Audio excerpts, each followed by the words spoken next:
kolegu Ardit Bido, ose ndryshe shoku Bido, si që referohen njëri tjetrit kolegët e ish Partisë Punës, është afruar rishtazi në Partinë Socialiste. Megjithatë mua më kujton një komedi të viteve 90 që jep dhe RTS-ja, që quhet Të gjalla apo të vdekur, ku që kryetari byros shoku Sillo dhe ndihmësi i Bidoja dhe pyes të Silloja, ke qenë në këtë qafë Bido? Jo, i thoshte ky. Po në këtë qafën tjetër? Jo. Kemi qafa shumë Bido, i thoshte. Të shkoj jeta qafë më qafë Bido.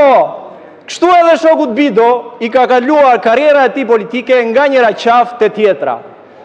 Tragedia dhe komiciteti i fatit të tij qëndron në faktin që zgjodhi të kërcej në qafën e Edi Ramës, pikërisht tani që Edi Ramës po i vjen fundi.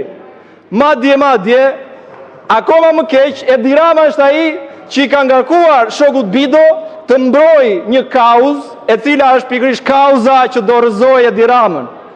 Unë shpresoj shumë për të mirën e shokut Bido që kjo realisht të jetë qafa e fundit e karrierës të tij politike, se realisht i ka shkuar jeta qafë më qafë.